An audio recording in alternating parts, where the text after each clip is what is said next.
या आपल्या अधिकाऱ्यांसाठी राखीव ठेवलेल्या आहेत. तर कृपया आपली दुसरी व्यवस्था करण्यात येईल. पहिल्या 2 रांगा या आपल्या अधिकारी वर्गांसाठी राखीव ठेवलेल्या आहेत.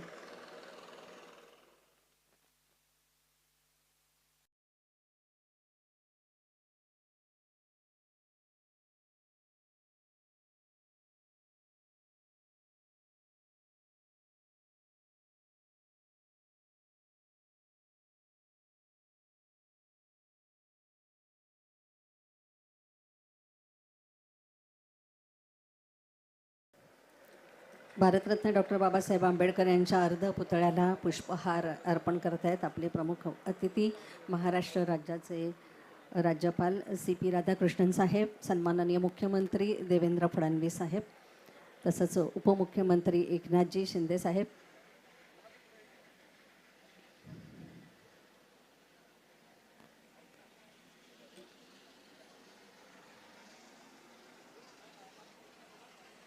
बृहन्मुंबई महानगरपालिकेच्या यूट्यूब चॅनलवरून आपण हा कार्यक्रम थेट प्रसारित करत आहोत.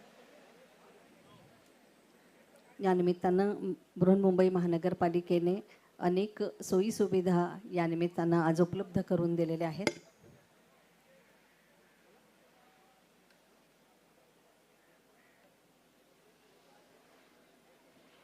चैत्यभूमी, राजगृह आणि अन्य ठिकाणी अनुयायांसाठी विविध प्रकारच्या नागरी सेवा सुविधांचं आज आयोजन करण्यात आलेलं आहे.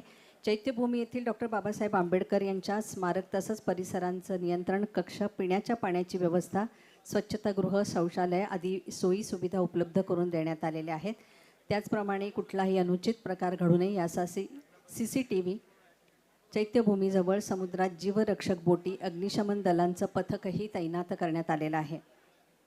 दरवर्षीप्रमाणे यंदाही सार्वजनिक आरोग्य विभागामार्फत नागरिकांना वैद्यकीय सुविधा पुरवण्यात आलेल्या आहेत. त्याकरता बृहन्मुंबई महानगरपालिकेतील डॉक्टर आणि वैद्यकीय कर्मचारी पुरेशा संख्येने नेमण्यात आलेले आहेत.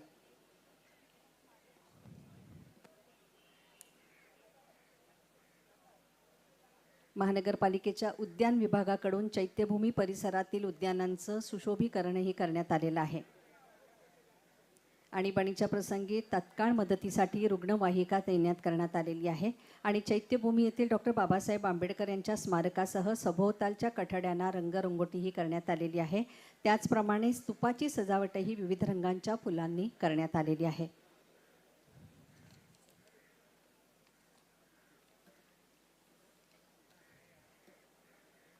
सामुदायिक त्रिशरण पंचशील बुद्धवंदना आता सुरू आहे.